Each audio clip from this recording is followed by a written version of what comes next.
po gagawa na naman po tayo ng DIY grinder.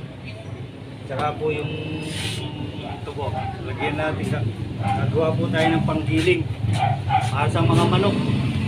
Kasi kung minsan inihiwa ko po natin ng pagano. Kesa maghiwa tayo, gumawa na lang po ako ng DIY. Kaya ito po yung mga gagamitin. Ito po, gumawa po akong talim. Flat bar lang po to. Tapos, ito po, clamp. Ikakabit na po natin to. Ito po yung uunahin natin.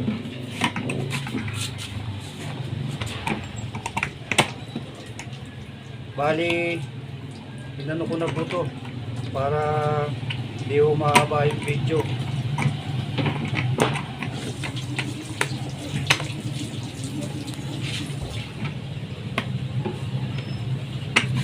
Baliktad pala.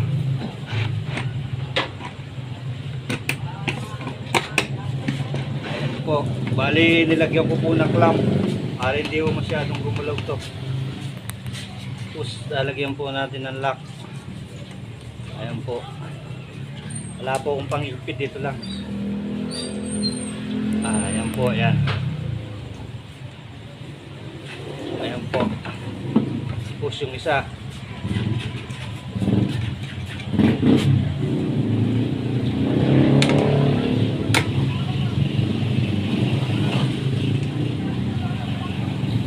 Ayan. Tapos, kinabit ko na po itong isa para mas mabilis. At ito po, papasok ko lang. Tapos, yan.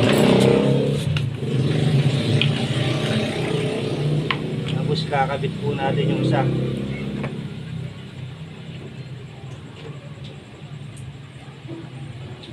Ayan o, tutornid ko lang.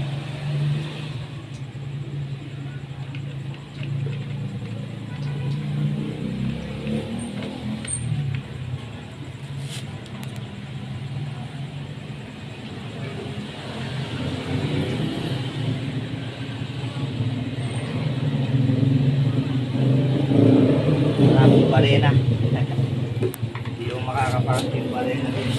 Isa pa.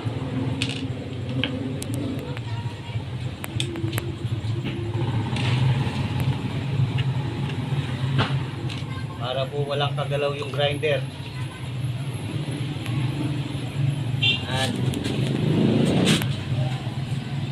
Ayan.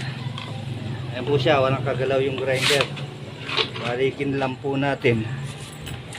Tapos, ilalagay po natin yung talim.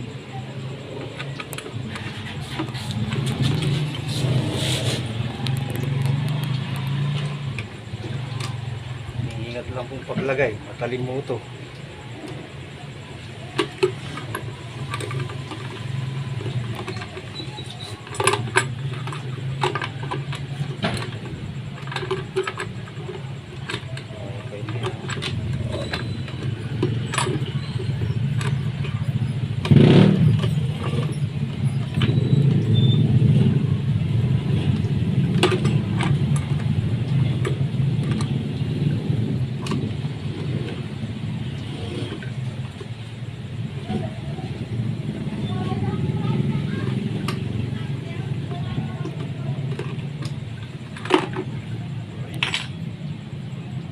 Isa.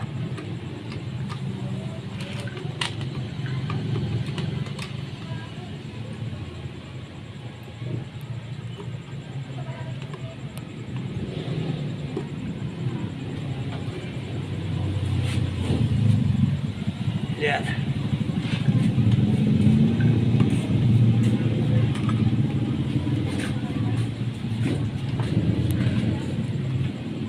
Tapos yung isa.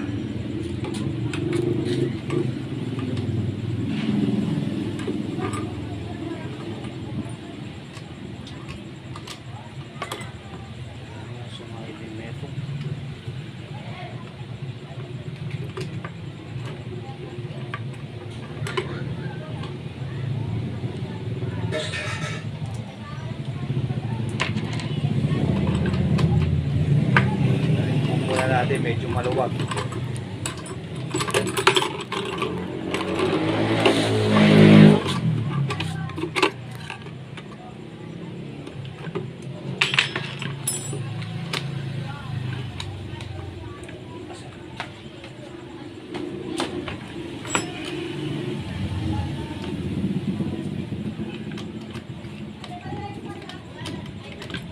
medyo pasikip.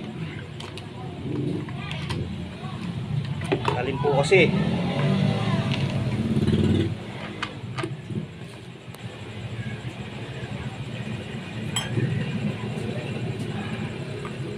Balik natin. Masugat.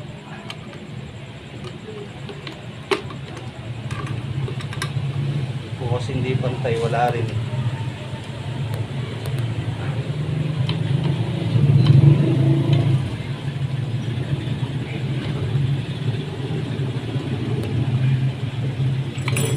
Isa.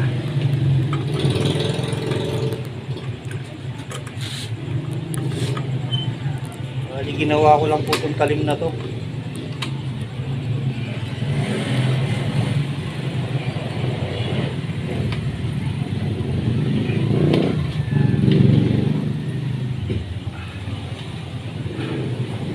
Matalim.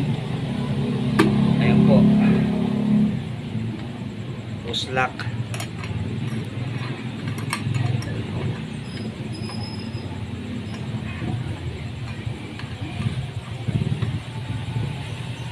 Sikpit.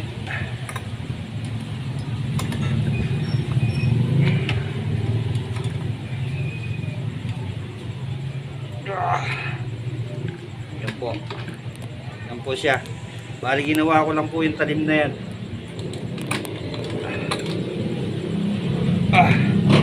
Yan po. Ito rin po, DIY ito. Lagyan ng rivets. Kukunin mo na rin yung extension.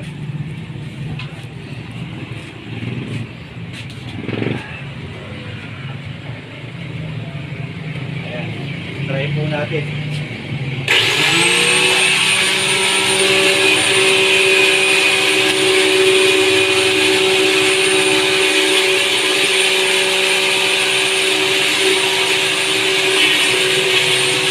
Pwede po makikinig yan.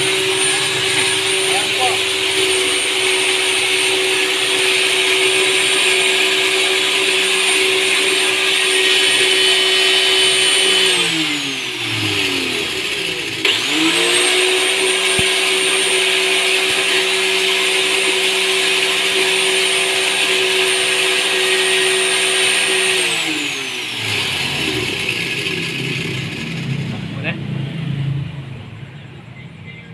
Medyo magkano po sa po yung daon-daon. Pagkain po ng manok, pwede po to. Yan. Hinahalo po sa ano yan, sa patuka. Hindi na kayo maghiwa-hiwa.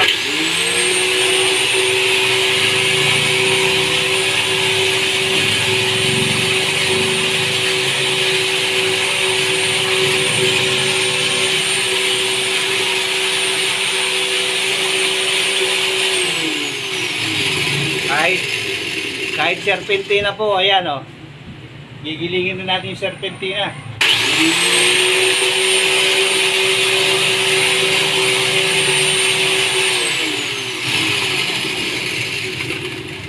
Pag medyo bumara, gaganyan lang mo siya.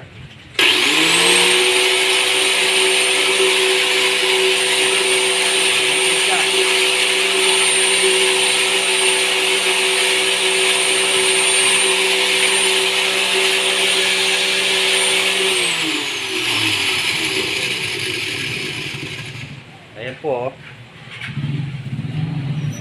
pino po yan. Ayan.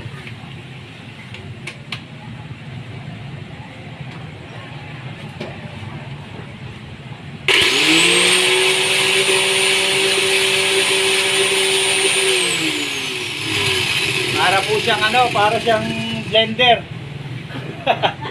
Para siyang blender. Ayan po, ihalo po dun sa ano, sa patuka po ng manok. Ito po yung DIY. DIY po. Salamat po.